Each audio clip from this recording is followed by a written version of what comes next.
As soon as it's accepted, just do it. Say, hey, Mr. Lender, Mrs. Lender, here is our accepted offer. Please get the appraisal order. Make it easy. Life can be hard if you're stupid. It really is. You ever see dumb people?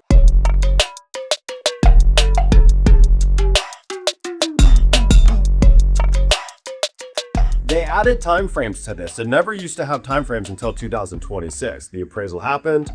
You had to order the appraisal within the inspection period. And that was the extent of the timelines. Now you've got 20 business days to get the appraisal back.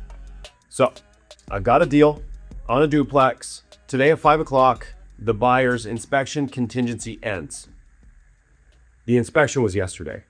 Idiots. They waited a week and a half to get the inspection scheduled. They're screwed. Like, the seller doesn't care. He's not going to give them more time because they're lazy bones. So you have to be careful with this stuff. If you have 10 days to do something, get it done in 2. You've got people buying a house, order the inspection, order the appraisal, order all the inspections the minute the offer is accepted. Do not wait. There's no point in waiting. What happens is if you wait, now you got to remember to do it later. And then you're about to do it.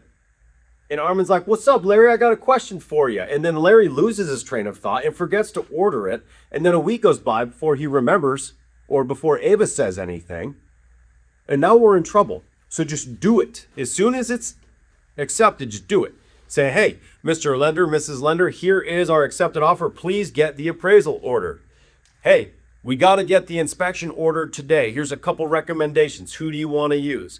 Hey, we got to do a well flow test. We got to do a septic inspection. I recommend these 2 guys. You good with that? I'm going to get it all knocked out right now. Email. 5 minutes, done. And then maybe set a calendar for tomorrow to check in if they haven't responded.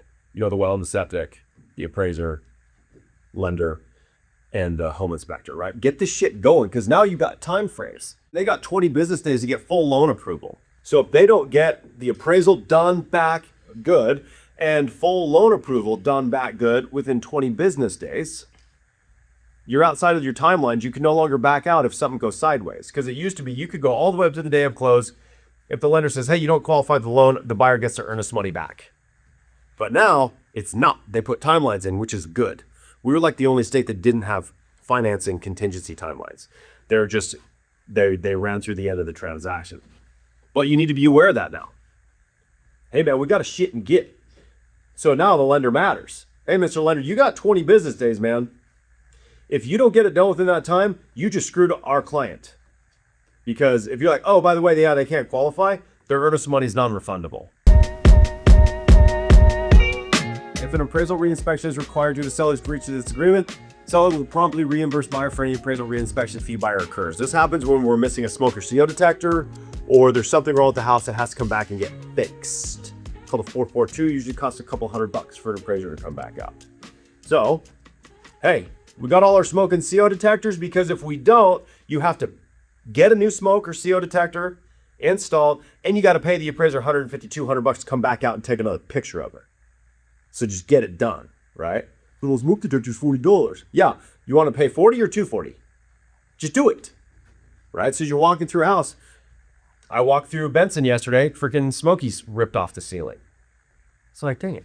So it's like, well, who's paying for the appraiser to go back out? My buyer's not going to go pay for the appraiser to go back out because the seller didn't have a smoke detector installed. And the seller's like, screw you, I'm not paying $200 fee. And it's like, geez, guys. If your buyer doesn't put their earnest money in to escrow, their earnest money is non-refundable, but good luck getting it. That's fake. But technically, earnest money is due by 5 o'clock on the 3rd business day. So offers accepted Monday, Tuesday, Wednesday, Thursday at 5. If they don't deposit by Thursday at 5, the seller can terminate the transaction and go after the buyer for their earnest money. But again, good luck. Because it's in their account, it's not an escrow.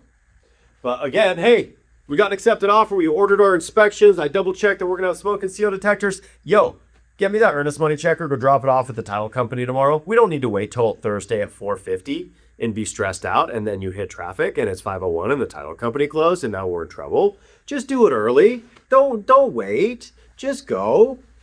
Let's move. And maybe we have a conversation. If they're an out-of-state buyer, say, hey, how are you going to be able to get earnest money here? I don't have to mail it. Okay, let's just make it 10 business days. Like, make it easy. life can be hard if you're stupid. It really is. You ever see dumb people? You ever see anyone do dumb shit and you're like, and they're like, oh man. It's like, well, if you didn't do stupid shit, then you wouldn't be crying right now. So we can be smart and make our lives easy by understanding the contract and making it easy. Or you can be an idiot and just do the minimum, right? It's easy and it's tempting and it's sexy. Just fill it out and send it. And it's easy and it's tempting and sexy for your clients. They do this. They'll send me like a closed eye emoji. I trust you, bro. Just signed. Okay, if I didn't pay attention to it, and you didn't pay attention to it, it's probably going to be okay for the most part, right? It's probably most of our deals, it's fine until it's not. And then you pay the stupid tax. They're like, dude, I didn't know it was due in 3 days. Why didn't you tell me? I'm on fucking vacation.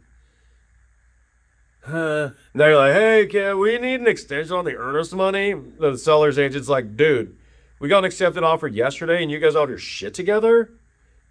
Not good, right? And then what's next? And all of that incompetence or stupidity has everyone lose confidence in you and your buyer, and they're going to be less apt to be flexible with you on repairs or another extension or whatever. So like, I don't know, man. Like I lost quite a bit with my deal when I put the wrong well in septic addenda. I fully acknowledge I don't booked it. But I took care of it right away before we're in contract. But there's consequences for the stuff. So be disciplined, fill out the contract, understand the contract, explain the contract, communicate with your clients, and it will go well with you. And if you don't, it'll probably be okay until it's not. And then you got big lessons to learn. And then you got big problems. So keep the problems small, right? I was picking weeds in my yard yesterday, and they're widow weeds. They're like tiny. Right? Mad Dog's a gardener.